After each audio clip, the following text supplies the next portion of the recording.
What the hell? What the hell happened to my hair? Anyway, if you saw my other video, you probably saw me explain a lot about, Skyplex Orlando, its development, Universal's undue influence over Orange County and the city of Orlando. I love Orlando. I loved living there.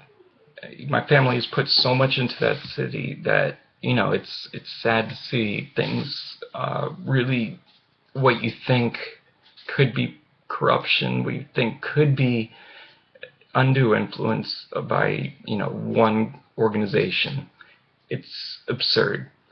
And the thing that I always see is that Orlando has the most potential of many cities in this country. It's the only city that is going to be minimally affected by global warming. It is the only city that has a steady increase of a population. It is the only city in which tourist tax dollars maintain the taxes at a low rate. If Orlando starts nixing developments for only a couple corporations, eventually when those corporations go down, what's going to happen to the tax base? It's a very simple concept, and it's actually a scary one. So my thing is, I started this petition because I thought, Orlando isn't just a city for people in the neighborhood or in the know or whatever. I've always had the problem with the concept of that. It's a city that was built for everybody to come to. So therefore, everybody does have some level of say. I'm originally from there. My parents were there, and they've lived there all their lives, way before Disney, way before anything's developed. And they still think this project should go through, because Orlando's not a cow town anymore. I mean, sure, it'd be nice to say, like, oh, what if Orlando back in the day could go back? But I wouldn't want to do that, because now, you know what? People will film movies there. There's television shows on TV based there. There's so much that could be done there. It could become the Hollywood of the East Coast. You could come up with a transit method, a public transportation method to go straight to Cocoa Beach and Cape Canaveral and back. You have that ability. They're gonna build this mall, amazing mall. They have Universal Studios, they have everything. And to throw these ridiculous arguments in the face of everybody in that city, in the face of the world, and when you look at it from Google Earth, the closest homes are more than half a mile away. And those homes are going to increase in value when this thing is built. To know it has the potential to develop an icon that will always be recognizable as Orlando. It's sad to see, people afraid of just tall buildings that they won't even see from their own homes if they don't want to. And if they do, their home values are going to increase dramatically, because I would want to live there. I mean, and numerous people around the world would want to live there. So the arguments Universal has made and their attempts to scare people are ridiculous, and in my opinion, devastating to the city. Orlando right now has a pivotal moment. It could choose to allow the development to go through, and then, if you're a legal scholar, you know the concept of, a law, there's no conviction before a law is passed. That's not the exact way of that's not the exact wording, but that concept is also a moral concept. So I'm here to basically express my absolute support for Skyplex, my absolute support for its development, and I just explained the reasons: tax dollars, urbanism, the ability to become a truly worldwide city, and the potential and not relying on just a few companies that inevitably everything, I lost the Scott, everything eventually goes away. And obviously, if, God forbid, Orlando loses Universal, Disney, probably not Disney, but Orlando, SeaWorld, something's got to back that up. And if there's nothing to back it up, those taxes will increase.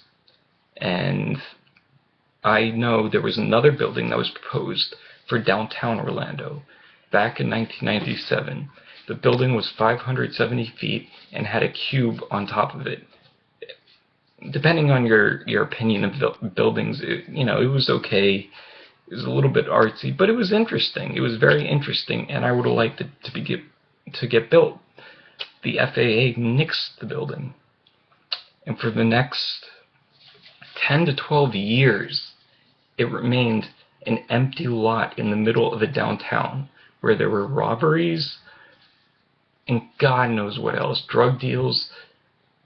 I mean, it really was a blight for the next 10 to 15 years until another development came up that wasn't even half as good, a quarter as good as the development that was proposed, but that went through.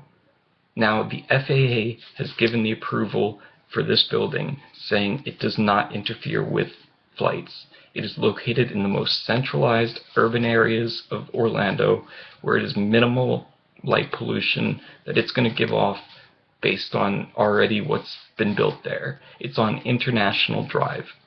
International Drive. Call me an idiot, but I think that means it's internationally renowned. And that's the way it should be.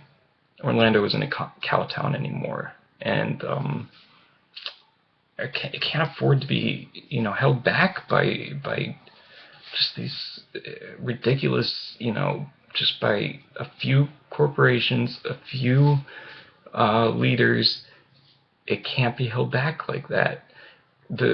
I'm not against regulation of development, but I think regulation is only intended for when a development that is proposed will be so devastating to the area that it will destroy an area. This will not destroy it, it will improve it dramatically. So why, in God's name, would you nix this building simply because it's tall? If this building is built, it tops out at 700 feet, then after it's built, you can put in a height limit of, say, 600 feet. That's fine. But don't nix this building. Don't nix this opportunity. This is a golden opportunity. And I guarantee other developers are watching this. And if they nix this building, it's embarrassing internationally, it's embarrassing locally, it's embarrassing around the world, which is internationally. It just shows, it'll show a lack of progress, a lack of foresight, a lack of everything, a lack of even caring about its own citizens. Yes, there are probably citizens that are against it, but you know what? There are a lot of citizens in favor of it too, and that includes me. I'm in favor of that for my hometown. I have tons of other ideas that I think would be great for Orlando. I wish the city had the chutzpah to basically challenge the FAA, their height limit of 450 foot, so that corporations could move their regional, locations to the city. I wish the state of Florida would move the capital of Tallahassee to Orlando. Orlando is the central city in Florida. It's not the biggest, but it's the central, and it's one of the fastest growing.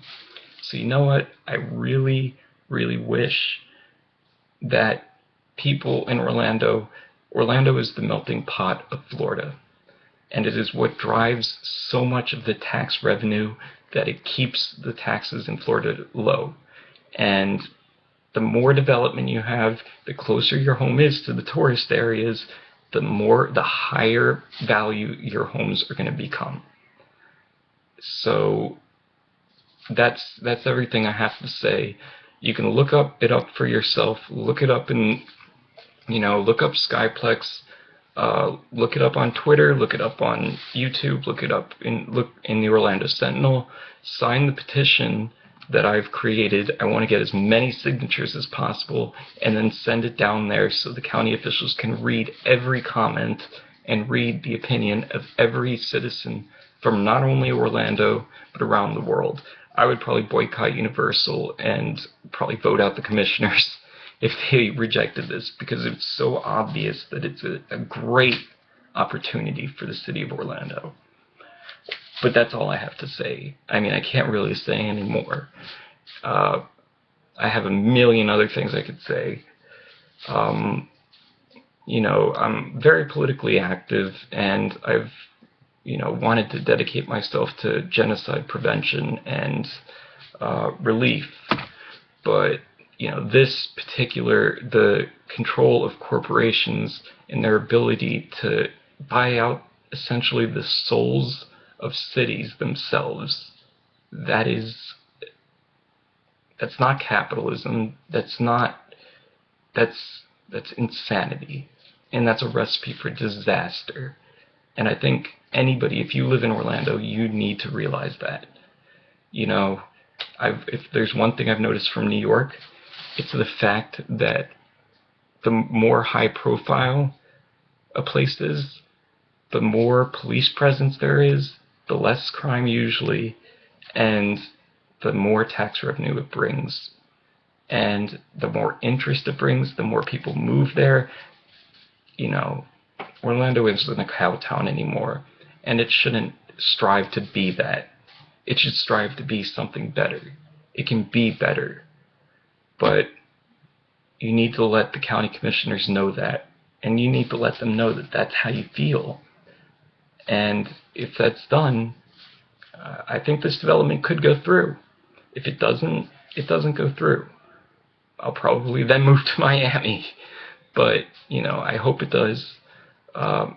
Joshua Wallach has a great project. He has a great vision, and I hope he's successful. I hope that the city does not, and the county does not choose 3 corporations over a diversified development. And not just tourism. That includes healthcare. That includes technology, the technology industry. Orlando has to diversify, and it has to become more urbanized, because there's only so much land in Orange County, and it would really be a shame if every natural area was destroyed for a suburbanized development, as opposed to just developing in a more urbanized area from International Drive, the southern end of International Drive, half-mile radius, straight up all the way to Lake Ivanhoe. And then that way the remainder of Orlando could be a very peaceful, quiet neighborhood. And if you have a home in that area, have no fear. Your home prices will double very quickly. As a citizen, a former citizen, and potentially a future citizen who knows people down there, we're better than that. We can strive to be better than that. And I hope we choose the path of progress and just progress. I hope we choose that, as opposed to the concept of stagnation, which will inevitably lead to collapse, whether it's 10 years from now or 50 years from now. You cannot maintain a city with 3 primary job makers. The biggest university in the country is located there. Diversify yourself. Embrace the concept of urbanism. Embrace iDrive. Embrace this project as a symbol of Orlando. I mean, imagine if the makers of the Eiffel Tower said, you know what, let's cut it back to, 200 feet. We sure as hell would not have a symbol in France. Imagine the Empire State Building. Hey, can you cut it back by 400 feet? Wouldn't be an icon of New York either. So, the Golden Gate Bridge, can you make it not so golden? Well, that defeats the purpose. So I gotta stop now. YouTube's gonna cut me off. please sign the petition.